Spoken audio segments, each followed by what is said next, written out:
Hey, okay, so I have played some of the Monster Hunter Wilds beta, and I thought let's do an impressions video, discuss what my thoughts and feelings are after having played the beta and things I hope to see in the game when it actually releases. This is not scripted, this is just all going off the top of my head. First off, UI looks really nice. We have a similar setup to like that of Worlds. The map is a small display in the corner, you have your health and stamina as per usual. All is very readable, understandable, and functions very well. I did try out 3 weapons in particular. Hunting Horn, Hammer, Sword and Shield, and Insect Glaive. That makes 4. Okay, I forgot one of them. And I will say Hunting Horn feels more like what I'm used to of Hunting Horn being. It's very different in Rise. I know the combat style, I think it was, that I primarily used with Rise was the closest you could get to original Hunting Horn of setting up the notes, then playing encores.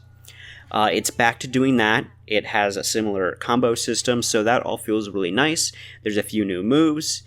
They feel pretty natural in how the weapon feels. Sword and Shield feels exactly like Sword and Shield, which I have no complaints. It's my second favorite weapon. Hammer feels very much like Hammer. There are a few things that I noticed are different. Granted, I didn't look into the weapon listing, like the how combat styles, or not styles, the menu that tells you like the different forms of the hunting horn or the hammer that you can use. Because like in World and in Rise, you can like charge up the hammer and then put that charge into the hammer. That might only be like in focus mode with the hammer. I did not really use focus mode all that much.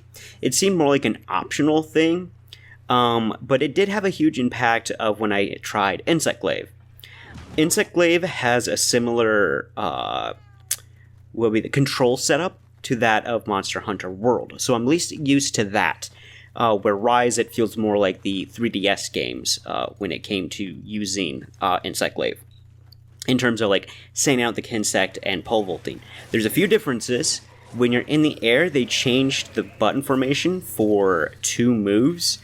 That being the air dive and that move where you go around twirling the Insect Glaive around your hunter. That is really good for lifting you up again if you manage to land on the monster. When I tried using that move in the beta, that did not seem to be a thing that occurred. So it seems like it functions a little differently. It took me a while to understand the last aerial combat style for Insect Glaive. It's where usually you would just like twirl down as you hit the attack button, like this light attack button. You would simply just twirl on down and just kind of do a downward slash on the monster. The closest you have to that now is more of like this pike deliberate jab move. And it felt very weird at first because I only was like tapping the circle button. But I found out that if you hold the circle button, especially when you have a full Kinsect charge, and then release it as you're at your pivotal point of the height of your jump, the hunter does a bit more of a stylistic pole vault move downwards and releases the Kinsect and then does this crazy combo at the end of the land. So that's neat. It just takes some time to adjust to these changes after being so used to 5th generation's Insect Glaive. One of the other things I noticed with the Insect Glaive is that the Kinsect that you use with that weapon can hold 2 different essences, and when aiming your essence, it will show you on the monster like what essence you'll get from that body part, which is very nifty. Looks like Tails gives some health back again, which was something you could not get from Tails in Rise, but you can in World. So Rise really kind of changed it up. I know it's 2 different development teams, but it is kind of like a compare and contrast, especially since that was the last Monster game that was brand new that I was playing and everything like that. The thing that really caught me off guard with Insect Glaive, though, is at first my combos just didn't feel 100% correct because they changed it up some. So I thought this would be different once I had all the essences at once when you're at full charge with the Insect Glaive.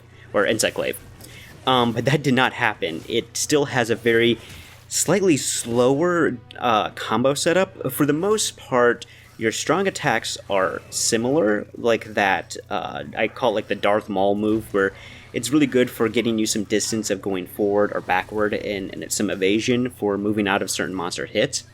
And that feels mostly the same, but the rest of your combo doesn't. And then I tried some focus mode, where focus mode feels more like how the Insect Glaive combos operate in a way that I'm used to. So I don't really 100% know what to think about focus mode at the moment when it comes to Blade Master weapons. I know it's meant for like more precision in terms of dodging and where exactly you want to attack, and it looks like these also allow you to, after a certain point, initiate a special attack on a monster, depending on like what weapon you have. But I didn't really want to use it too much because of the weird glowing effects on the monster. It takes me a bit out of the hunt. I had to mess around with the settings like I always do with a modern Monster Hunter game to make it feel more familiar for myself with previous games, such as the lock-on camera not being constantly focused on the monster, but something I can kind of adjust when I need to. It's just my personal preference. Turning off damage numbers, I don't really care much for those either. Just certain features like that. Character customization was really neat. It's very in-depth. It took me a while to figure out what I was doing wrong to have my character finished when making her, but I eventually realized I wasn't going back to the correct menu. But it's a really in-depth character creation compared to previous Monster Hunter games, which is fantastic. That will be very fun for a lot of people who really like creating very specific characters or just having a lot of fun with that mechanic. I was a little annoyed when it came to creating the Palico, though, because the armor your Palico starts off with covers so much of their body that you can just like only see their face, which is frustrating because I wanted to check out these other patterns and mess with the colors a bit, but I just couldn't because I couldn't figure out a way to get that armor off. So hopefully I was just messing something up, and it is something you can do correctly in the real game, but as for the beta, it was a little annoying not to be able to get a good look of my Palico buddy and create the right kind of cap. I hope we get more than one Palico. That's the biggest disappointment when it comes to World with Palicos, is you only get the one. I hope we get more. I don't know. It doesn't allow you to customize the secret, but I think that's probably for the best at the time for just trying out the beta. I believe they've shown like some footage of different colored secrets, maybe just some slight hue changes, but it's going to be neat to kind of be able to change up the look of that creature. It's a really neat bird creature. I love it a lot. The way you control it is kind of interesting. It's somewhat like the Palamute and somewhat like when you just rode a small monster in Monster Hunter Iceborne. Well, it was added into a world after the Iceborne expansion anyway. And it's really good for, like, much like the Palamute was for Rise, for catching up to a monster that's run off to a different area. I didn't rely on it too much. I only really used it for getting to those kind of sections, and would mostly explore things on foot. That's just kind of my personal preference, even when it came to Rise, because the hunter's just a lot more mobile and able to do a lot more verticality in Rise, rather than on the Palamute. So that's just my thing. Let's see. There's no Monster Hunter language option when you're playing the beta, which maybe that's just something they're getting rid of for good. It's very different because that's how I've been playing the 4th generation Monster Hunter games, or 5th generation Monster Hunter games, even though they do have English voice acting. So this will be the first time I play a game where I am using the English voice acting, or a different language if I so choose. But I do appreciate that you can make the Palicos only have their meows. That is something I very much like, because the Palicos speaking English is so bizarre, and it just feels weird, and I'm not a fan. But hey, if you want it, it's there for you. So maps. One of the things that's really neat about maps is there are these sections that you can go to that are not just like different campsites, but you can create these like pseudo little pop-up camp areas. they're your typical thing. Get your items, change out your weapon, change out your equipment, get a meal kind of stuff. But one of the things that happened to me when playing the beta is that a Doshu Gamma I was hunting decided I did not deserve to have that campsite anymore. So the fact that the pop-up camps can be destroyed is kind of wicked. I think that's a really cool feature. I can see that being frustrating for some people, but it adds a little bit extra immersion to me that the monsters understand that this is something that benefits the hunter, and so they will get rid of it, and it's unnatural to their habitat. That's really neat. The maps are a lot more like Rise's maps in comparison to World's, which I prefer. World had a lot of small, narrow sections that were only there for like gathering materials or navigating through the map, rather than areas that would actually encounter monsters. And some of these really sucked to navigate. The Ancient Forest is my least favorite map because of that. Where this feels more like a combination of the Elder Rhesus and Rise's maps, where there are some small sections where they're used for navigating and you can gather some materials along the way, but most of the areas are areas that are spots where you can encounter monsters, and they're pretty open and they're fairly diverse. For the most part, I was first sticking around like this dunes area, this dunes around an oasis, and this river section. But there are some caves. You are pushed into a cave pretty early on because you essentially play the first hour of the game, the intro of the game, where you take on a Chotacabra. But taking on some other monsters, particularly the apex of the Wildspire, not Wildspire, the area. I need to look up what the name is again.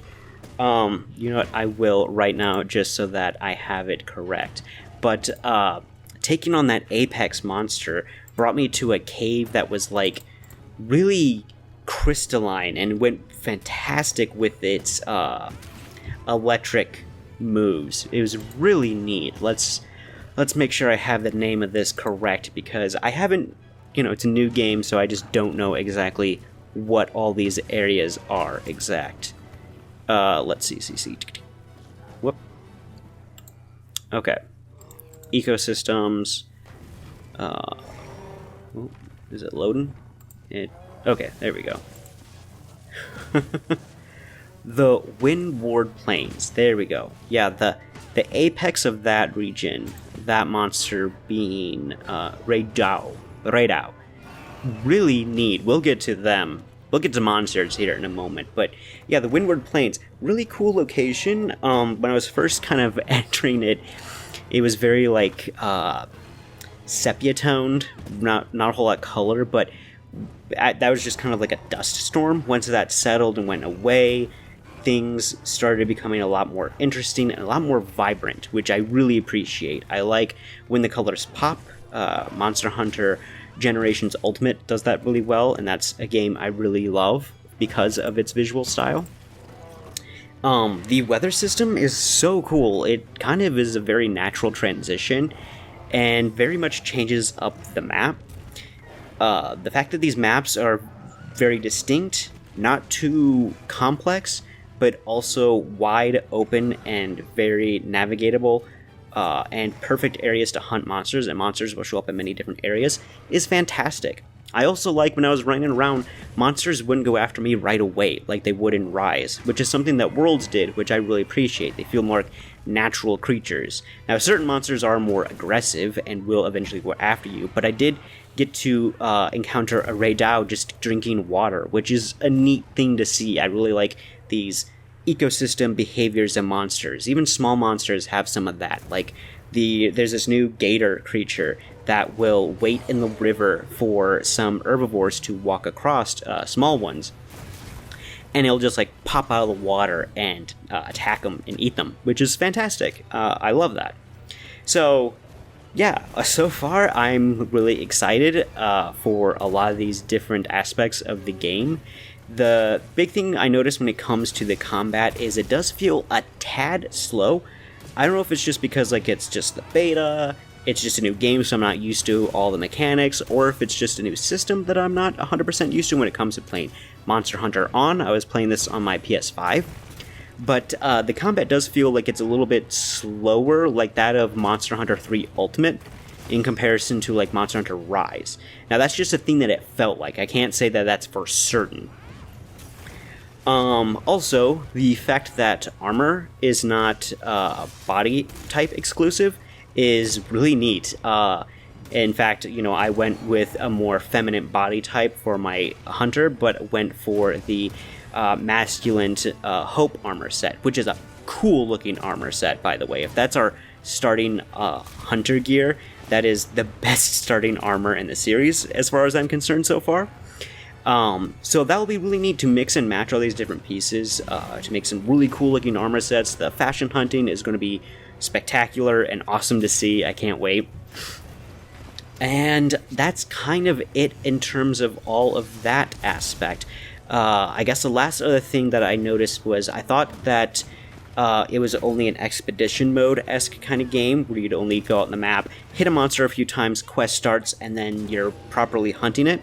But no, you can still talk to your guild master or your quest guide person. I forget her name, Alma.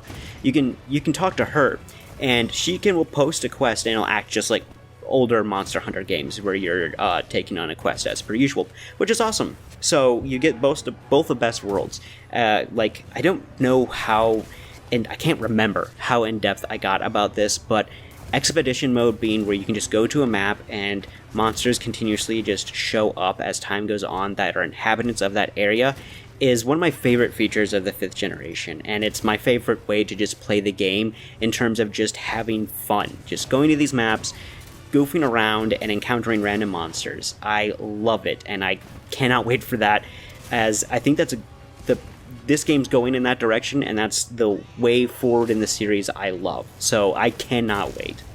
Story seems really interesting.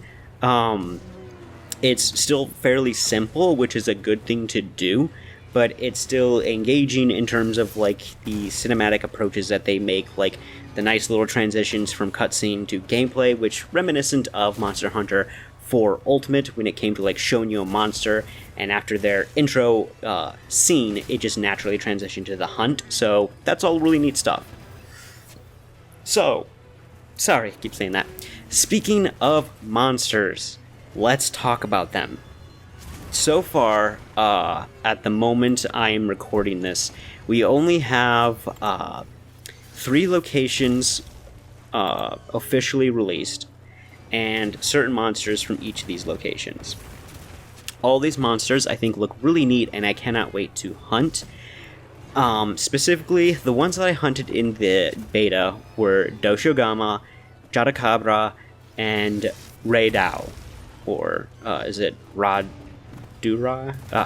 What is it again? Yeah, Rayda.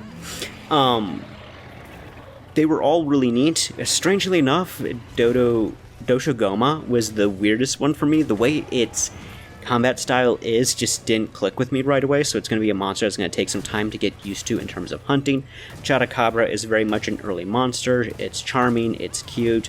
It'll be a good testing ground. It's not like a small monster great type from what I can understand, like like a Velocidrome, Great Macau, Great Jagras. It's not a complete punching bag. It does fight you, but I would be very curious to see what kind of other early monsters we would encounter, if there are like larger raptors, or if maybe some of these other, because there are these new bird wyverns that you see running around, which the endemic life thing seems really cool. It looks like you might be able to still get pets, which another great part of World, something I missed in Rise, of capturing some of the endemic life and making them pets in your house. That was awesome. I hope that's going to be a feature in this one too. But all of them are really neat. I have to say, Rayda was an awesome hunt. I was doing that with Hammer. I'm not the most amazing with Hammer, but what a crazy cool monster to hunt. In the storm, it fits really well with its atmosphere and lightning, but when the storm died off, it still stuck around, and the colors of this creature were so vibrant and awesome. It really looks neat outside the storm, in my opinion. So I'm obviously big on taking on monsters in low rank.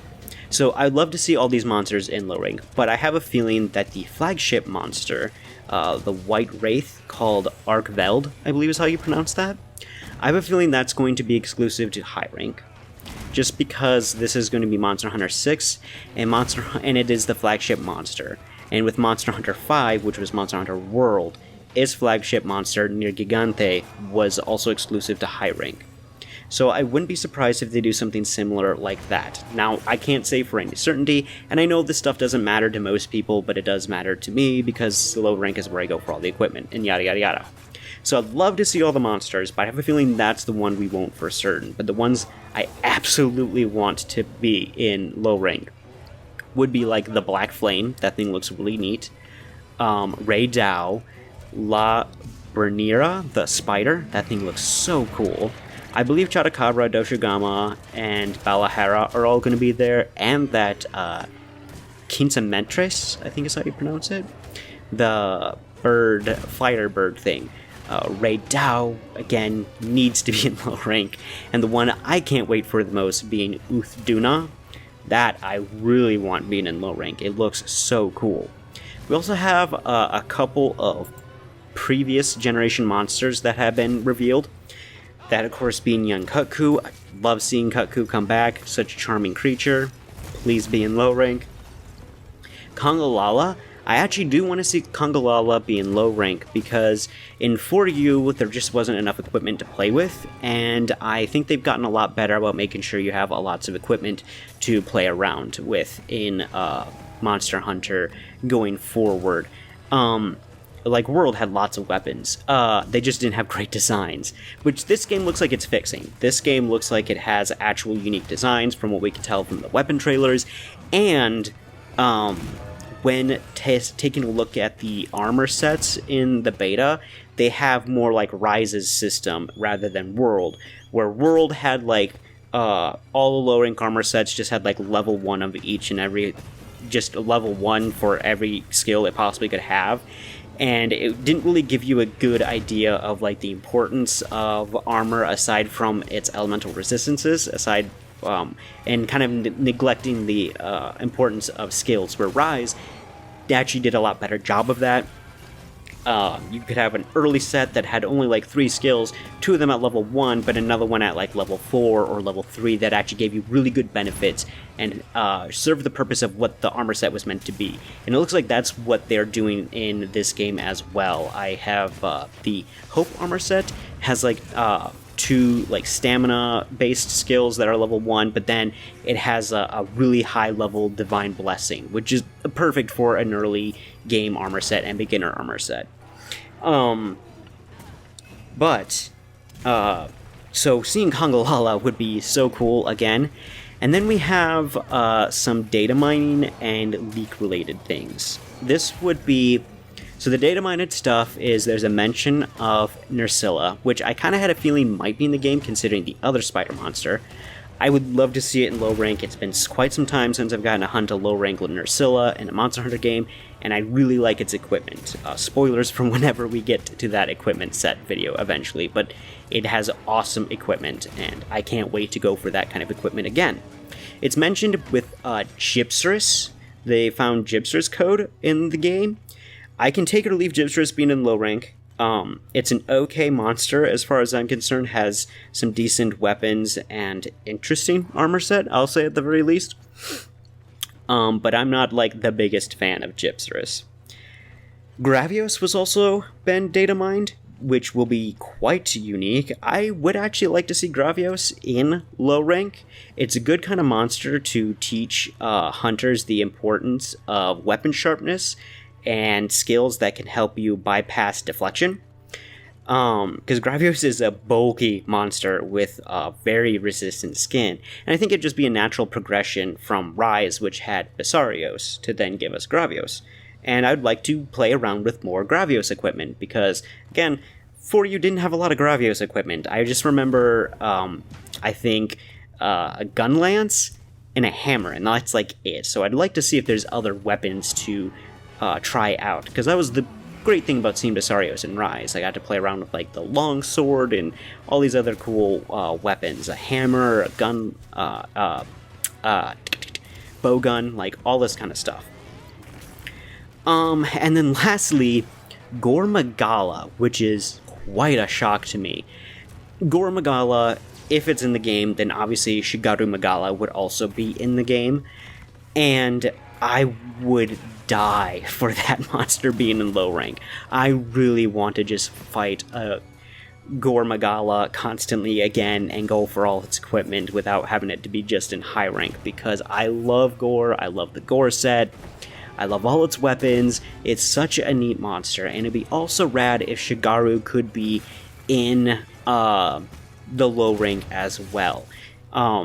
World had this thing where it had only one Elder Dragon as a low rank monster, that being Kirin.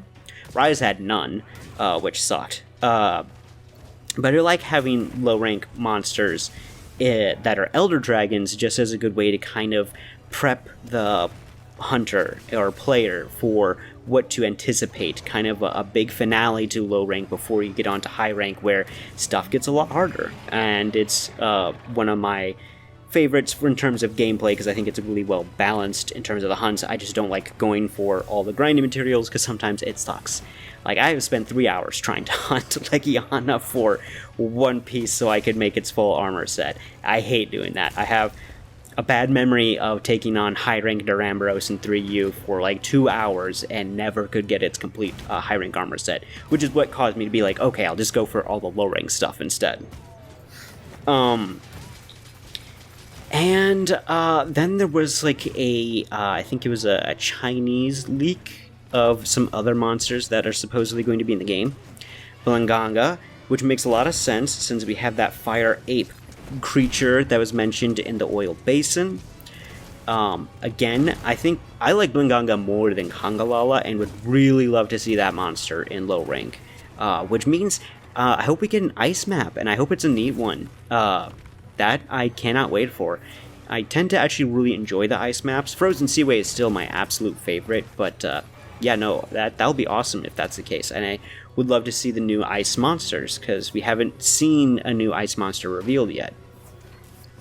Mitsutsume Zenogre were also apparently leaked, are part of this leak.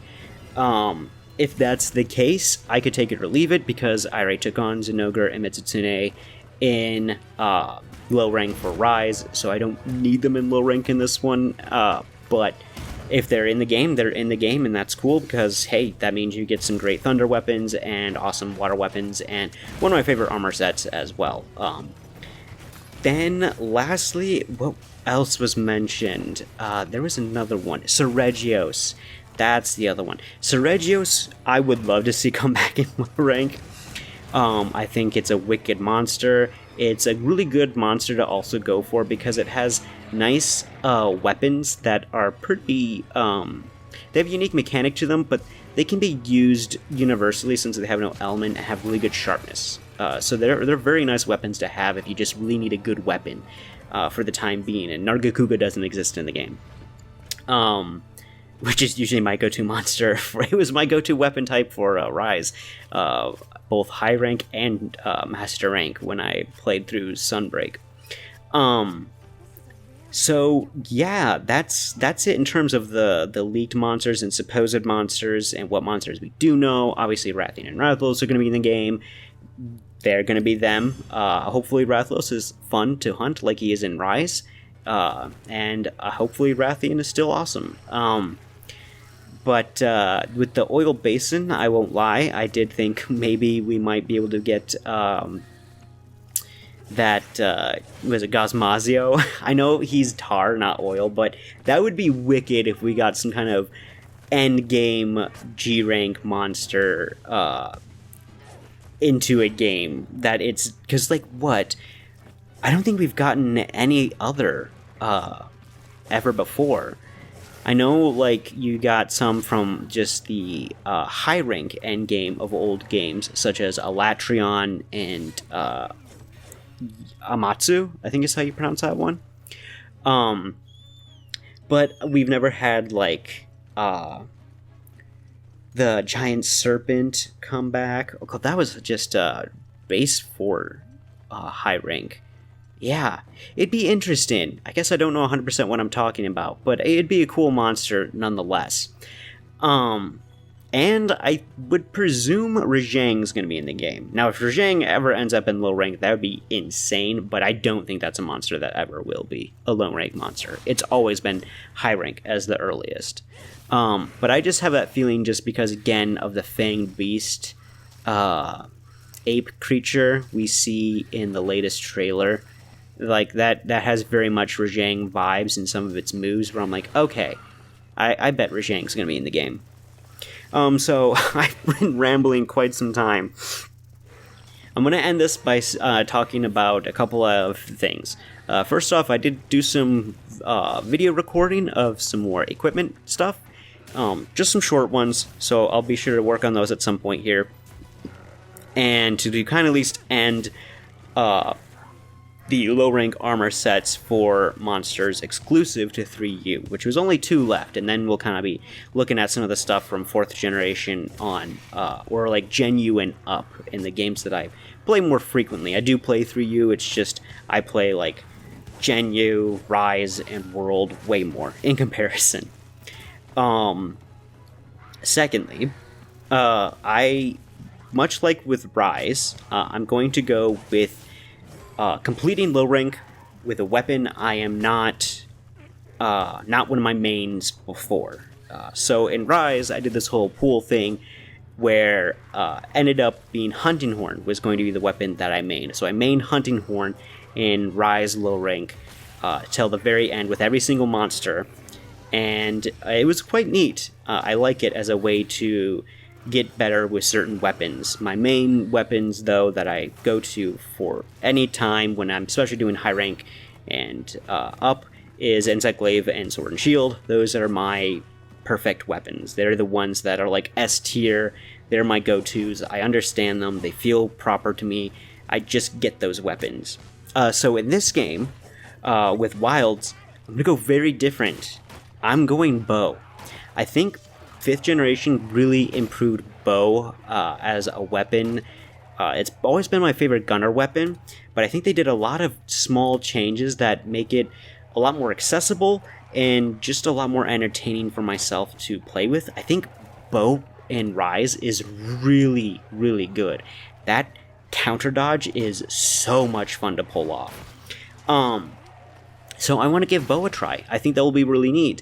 And one of the other ideas that I have that I was also planning on doing when I was playing Rise, but never actually released the videos, was my first time hunting new monsters with that in the game, in the proper game, I guess I should say, because I guess now I have hunted Doshigama, Chatakabra, and Rayda, but properly in the actual game with whatever armor sets I find myself leaning towards and these weapons and everything like that. I think it'd be kind of neat. I'll try to actually hold myself to it. So they won't have the greatest sense of commentary because it's going to be a first-time experience, but hey, that's just an idea. So I'll see you guys next time where I'll be putting out some of those equipment videos, and I hope you're looking forward to Wilds just as much as I am. It looks so great. This might end up being, if it ends up having a huge roster in low rank and allows you to really customize your palicos and have multiple palicos and just has a really great game feel, this is probably going to end up being my favorite Monster Hunter game in the series. Like, it might end up surpassing 4U in terms of story and a mixture of Rise and Gen U in terms of gameplay. I love them both, but for kind of different reasons. It's complicated. Maybe we'll talk about my feelings of all the Monster Hunter games that I played some other time. But yeah, I cannot wait for Wilds. This is going to be... Oh, it looks so good. And it was really fun to play the beta. So I can't wait for the full game. Take care and enjoy.